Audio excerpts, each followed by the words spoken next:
reunion. And this promises to be the most watched event in boxing history. The Iron Horse.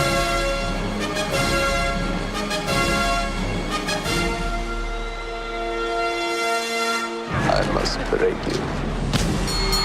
Rocky V. Rocky V. Released in 1990, directed by John G. Avildsen, who was the guy who directed the first Rocky. Written by Stallone again.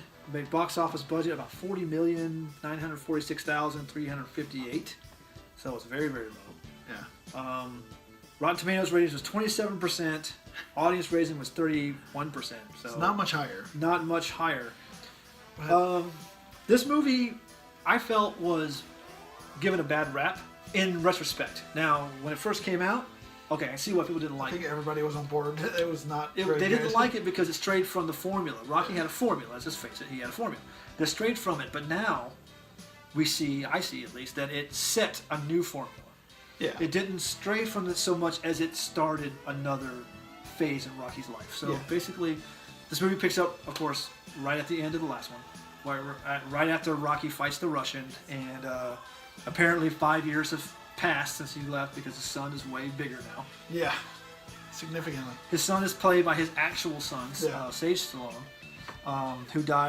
who actually died of a drug overdose a few years after this. I did not know that. Yeah, he died. He passed kidding. away. Yeah. Wow.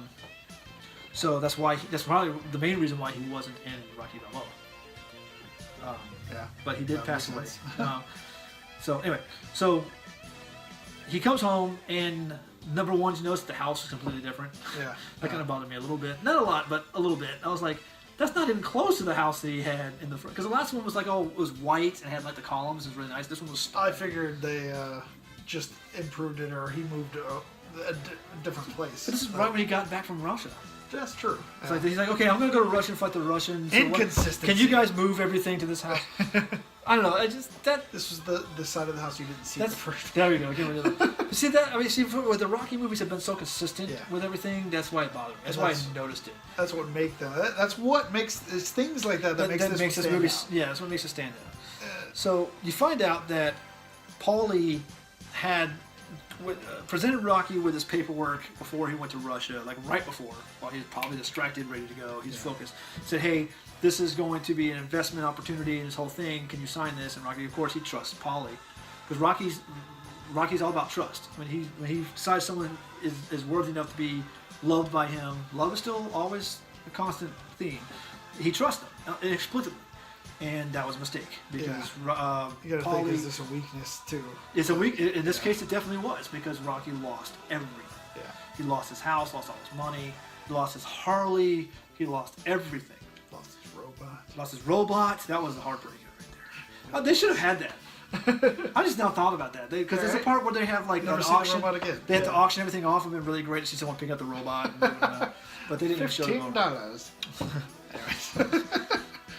So, but Rocky, the fight with the Russian has had physical effects on Rocky. He's got possible brain damage, understandable, from being punched by this guy. Yeah. And he's not allowed to box. They don't give him his license. He's not allowed to box, so he can't make money anymore. So he has to move his family back to Philadelphia. And really he takes over gotta- Mickey's gym. You got to think like John G. Avildsen coming back to direct. The two that he directed really were the most down to earth Rocky. They were. I If guess you you could think say, about yeah, the grittier two, as you might say. And it kind of feels like he was trying to take it back to the grittier days. And that's why there is no big fight. There is no, it's a street fight. Like It's a street literally fight. Yeah, there's brawl. exactly. And it's not even like a legal fight. Like it's a brawl. It's a brawl. Like, It is, knock yeah. down, drag out brawl. It's exactly what it is. And I feel like the director really was trying to bring Rocky back down to earth is it after the flashiness Yeah. of the third. Well, and do you fourth remember the closing song at the end of the thing, in the credits? It was a song by Elton John. That's And right. it Yes, was, I saw that. In the first line, you come full circle, now you're home. That's the That's whole it. point. So this, That I tells the felt, entire point. I felt the theme of this movie was control. Yeah. Was Rocky loses control of everything at the very beginning. He Yeah. loses his control of his life. He starts losing control of his family, of his son. Not that he was like under your That's thumb where it kinda guy. starts. That's where it starts. It starts with that. Yeah. So he opens Mickey's gym and starts to train in that, and then he's being hounded by this guy whose name is George Washington Duke, and he's a promoter, and he's promoting the current champion. God, And he annoyed wants me so much. Yeah, he was supposed to. Now, here's the I gotta tell you something about that. So he's promoting. He wants Rocky to fight the current champion, who's now the champion because Rocky gave up the championship. Yeah. In the previous movie, so now the new champion. And my first thought. Now, here's what I was thinking. He just got back from fighting the Russian. It couldn't have been more than a few months. He fought the ultimate fighting machine. This thing was made literally bred and created to fight, and Rocky beat it. And now this guy wants to fight Rocky? Are you out of your mind? Right? Yeah. He's like, oh yeah, I want you to fight the champion. You realize that who this guy just fought, right? Yeah, thinking about it that way, it really does. I mean, you realize what he just did. Which he was also counting on him being brain damaged, like maybe. I don't know. I don't know what the hell he was hoping to happen, but it would have been a slaughter. If Rocky had fought the guy, guarantee you it would have been like, really? That's what you're gonna hit me with? Do you know 1,850 pounds have hit this? Yeah, they were severely underestimating Rocky. Yes. Okay. So we hit the song again, by the way. So anyway, so this kid named Tommy Gunn comes up to Rocky and gets him to train him, and blah blah blah. Rocky trains him, but Rocky doesn't want him to get sucked into the business as he did, and go through the whole thing. But of course, the guy wants the championship, and Rocky's like, okay, yeah, he's kind of hesitant. He doesn't want him to get hurt. And so, but then here comes Duke, and Duke promotes him up, gets a fight between him. Between him and very much this is where the problem with his son begins, because he's very nurturing toward Tommy and completely ignores his son. He gets to the point where he ignores his son. Yeah. Right, because like I mean, he literally gives Tommy his son's room. Yeah. Yeah. And he's giving everything to Tommy. Doesn't even realize what his son's going through. And I think that's his blinders. That's not. He's not intentionally blocking. It didn't ever feel intentional. Yeah, he doesn't know what he's doing. That he doesn't get it. And it's more like Daddy's working. Exactly. That kind of thing. He doesn't realize that his son is going through this emotional change. Yeah. With everything that's going on. So when he gets in the zone. Yeah, he's there. exactly. Like he can't leave. He sees himself in Tommy, but Tommy's not him, and that's what he learns. Tommy's not him. Parent. Yeah. So anyway, so the guy, Tommy goes and he fights the champion. And he wins. He becomes a champion, but automatically they're like, "You're not the champion. He wasn't Rocky. You didn't defeat Rocky. You were trained by Rocky, and then you didn't even have Rocky in your corner when you did this. You didn't even thank Rocky."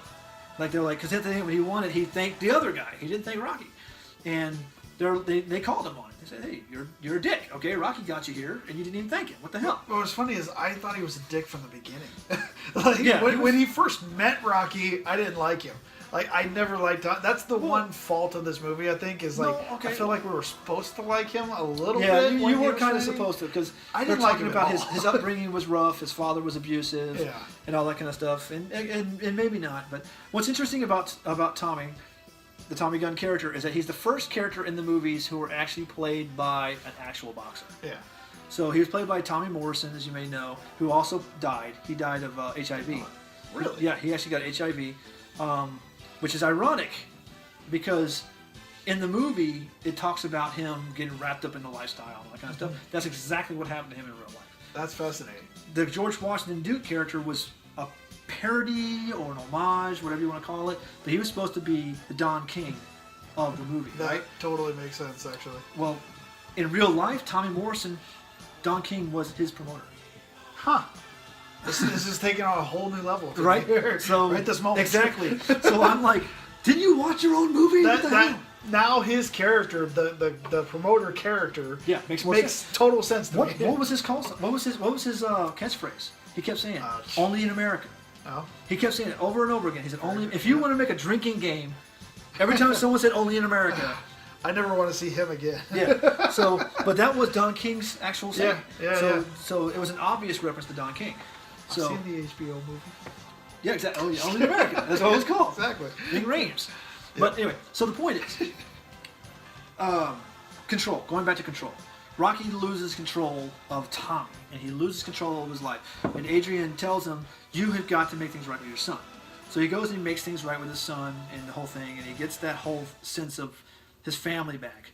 But then here comes Rocky, or excuse me, here comes Tommy challenging him in the street, and he's challenging him to fight in the ring. But Rocky, because then Paulie goes up and says, hey, you know, because he calls him on his bullshit because he says that Rocky's only in it for the money, which is not true because Rocky didn't get any money. I actually loved that scene because of Paulie. Yeah, that's when I wrote, because I've been writing this whole time, Paulie is a dick, like in every single movie, and this is the one I wrote, Paulie is Stallone's dick. He's a dick, but he's my dick. Exactly.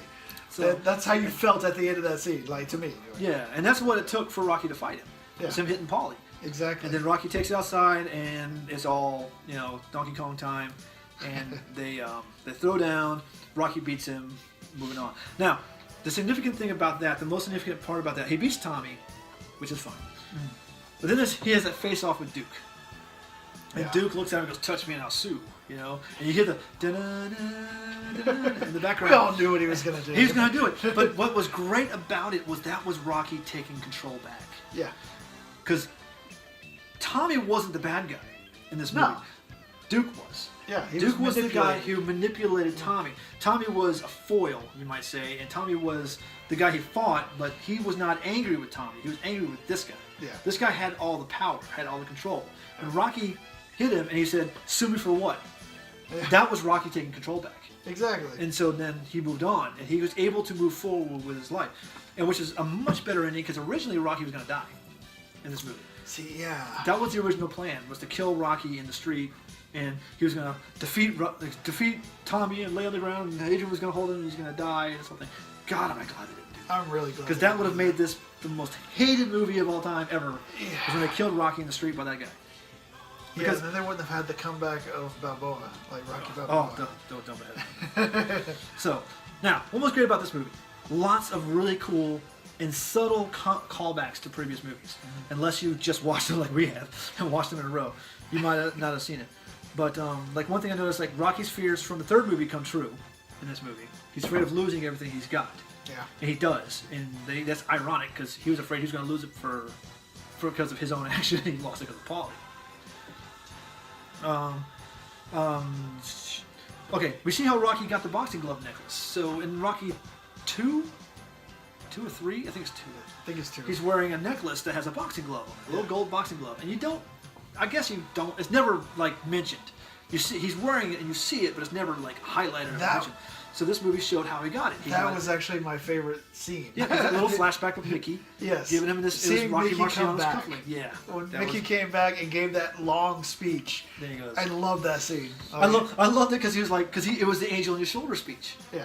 That Rocky gave to Tommy later on. So he gets the angel on your shoulder. He's like, I'm going to be an angel on your shoulder, and I'm going to say, get up, you son of a bitch. And I'm like, yeah, baby. And it's got to be like an angel on your shoulder, see? And if you ever get hurt and you feel that you're going down, this little angel is going to whisper in your ear. He's going to say, get up, you son of a bitch. Because Mickey loves you. Yeah, anytime Mickey's on screen. Mickey is awesome. He's like, get up, you son of a bitch. So anyway, so it shows how he got that necklace, which was pretty cool because you didn't really think about it. So let's see here. You hit the song again. Sung by Frank Stallone. Yeah, who knows? But the song is in it. I think it's actually when they go to the neighborhood again. That's the song that's playing. Yeah, when they yeah. arrive. Take it back. Because it takes it back to the first movie and the second movie. We see Father Carmine again. He was in number 2. He was the guy. Yes. Father Carmine. We see him again. No! Father Carmine! You know, maybe it's not home. No, priest is always home. Oh, Rocky! Yo! A lot of the camera angles used during the training montages in 1 and 2 were repeated here. Yeah. So like they used a lot of the same angles, like specifically the one-arm push-ups on the mat at the eye level of the guy doing the push-ups. It was very much a passing the baton. It was and that was what was great. It was supposed to be a passing the baton, but it was not passed. That failed. It was not passed. One of my favorite callbacks was Tommy's first fight was in the same place and started off at the same angle as Rocky's first fight in the first Rocky movie. Yeah. Because in the first Rocky movie, at the very beginning, he's fighting a guy named Spider Rico in this cathedral, right? And the camera kind of starts off below the mat and comes up over the mat, and you see the fight. And this one, Tommy's first fight was the same way. They started off from the bottom, same angle, came up, and you realized it in the same place, which was pretty cool. It's stuff like that. And you know that was the director, you know. Yeah, because it's the same bringing director. his own film back. Like, Exactly. It was a nice touch. Okay. There's definitely a much more appreciation for this film than the first Yeah, time. I think it's majorly underrated, so I think it's not too bad. So here's another one I found. The night that Tommy officially leaves Rocky, because they have that little argument where he officially leaves Rocky to go be with Duke, right? Yeah. That was Christmas Eve, which was the anniversary of the day Rocky fought the Russian. Yeah. Now, I don't think it was the next year. I think it may have been like the next year. Yeah. Because a lot of stuff happened between that time. There had to be at least a year, 6 months or so to a year before Rocky actually got kicked out of his home. Yeah. It wasn't like a weekend later. It Yeah. was months. Because he was all bruised up and black-eyed when he got back, and then it was all healed by the time they, Yeah. So time had passed. Time had passed, So I'm thinking it was at least 2 years later. But I thought it was interesting. I don't know if that was intentional or what, that he had that incident happened on the anniversary of the day he fought the Russian. And I don't know. There's never said what day that he fights Tommy. Yeah.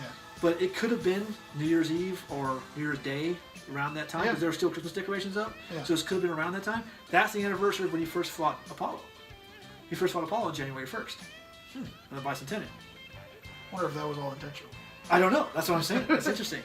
And he fought him the second time on Thanksgiving, just so you know. Yeah. So I mean, really, it's holidays. making me like part 5 more. Yeah. And it made me think, I'm like, nothing interesting happens to Rocky during the summer. It's always during the fall and winter that these things are happening. Yeah. The Thanksgiving to Christmas, something's going to happen. Or what's Rocky doing? Something's going to happen to Rocky. It's summertime. Rocky's cool. He's good. Well, it's getting cold. We got to check out Rocky. Yeah. Okay, so, anyway, I gave it a 3. Yeah. Which was a couple of steps up than how I would have before. I probably would have given it a 1 or a 2. Yeah, I didn't remember it very well. And So I think it was majorly underrated. I think it gets a bad definitely rap. It's not a great movie by any stretch of the imagination. Not it's saying definitely that. the least of. It's definitely the least of all the movies. Yeah. But it's not a bad movie. I guess it's a bad movie. Some people will say it's a bad movie. I don't think it is. And I have a better appreciation I for have a it better now. appreciation. Yeah, watching it as a whole and seeing it as a series. Yeah. And as a middle chapter. That's exactly it. You Like, know. it fills in some of the gaps and And it affects progresses the rest the of story, It, yeah. it does progress the story. So, like I said, if you look at it that way, if you look at it as if it was the last movie, it would have been awful. Yeah, no. Horrible way to end the Wouldn't work. series. But a great turning point for the character and a good way you to. can see why Stallone came back. Yeah, to the can. series. He had to revive the series. Yeah. And we'll talk about that next.